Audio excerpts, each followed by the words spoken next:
Hey guys, welcome to Fix and Brew. In today's video, I'm going to show you how to remove tile. Let's go.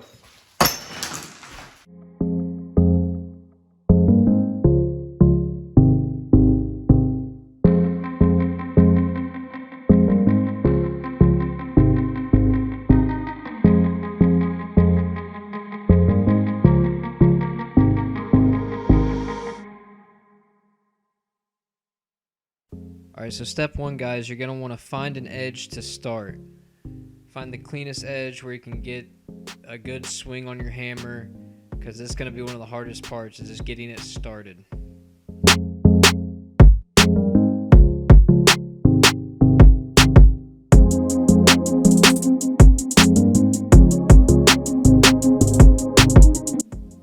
Step two, guys, is you're going to want to use the smaller cat's paw.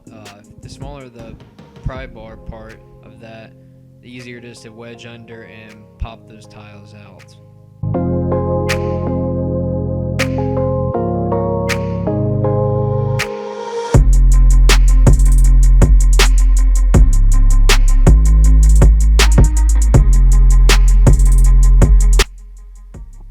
Number three, if it's hard to remove, you may need to rent a demolition hammer from the Home Depot. Mine was actually $60 for the day. I didn't have to do it in this video, but once I moved to my kitchen floor, it was a lot tougher, so I had to actually rent that demo hammer.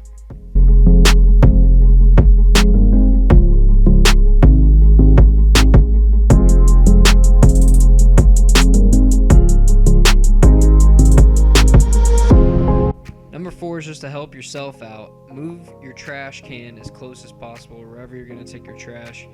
It just saves you time and it helps keep you from getting exhausted.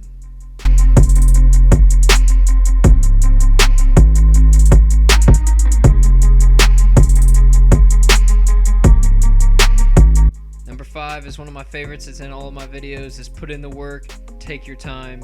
Or you're gonna get tired too quickly and then you won't even want to work. So just take your time, guys, relax, and try to get it done one little tile piece at a time.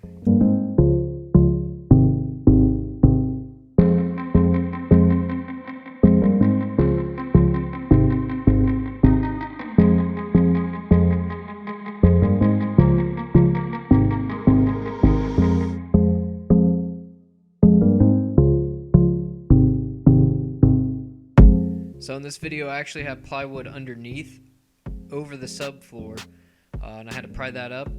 If you have to do that, use a large pry bar or a large wedge, and that way you can get a better run at lifting those staples out of the subfloor.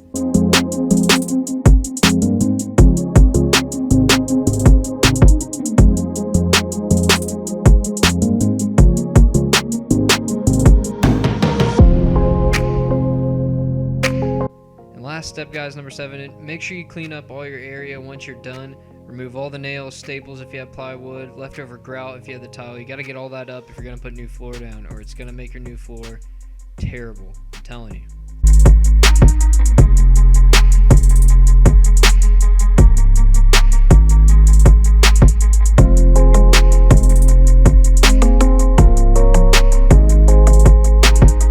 Guys, now on to my favorite part of the video, the brew. And today's brew is none other than Vodoo Ranger's Juicy Haze IPA. I think I'm holding that right. No, I'm not. There we go. Now, I've actually had this beer before this video, but I figured I'd still do a review on it because it is one of my favorites. And Vodoo Ranger is one of my favorites. It's always a go-to. So let's pour this bad boy up.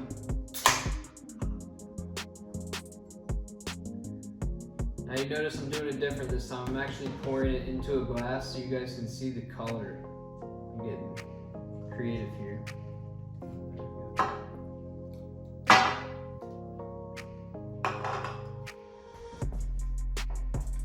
So you can see it kind of actually looks like the other beer we tasted, the orange type flavored beer, but let's go ahead and try this. Sorry guys, I had to cut the video right there because the cat got on the table and it got right in the shot. So now let's try the beer. And I already know what to expect because I've already had it, but if you've never had it, it's pretty fruity. It really has a grapefruit kind of aftertaste in the back of your throat, but overall just like a blend of fruits. and then that great IPA taste. Now, if you guys aren't a big fan of fruit and IPA type beers, hit up the comments down below. Tell me what your favorite beer is, and maybe I'll do that in my next video. Thanks for watching, guys.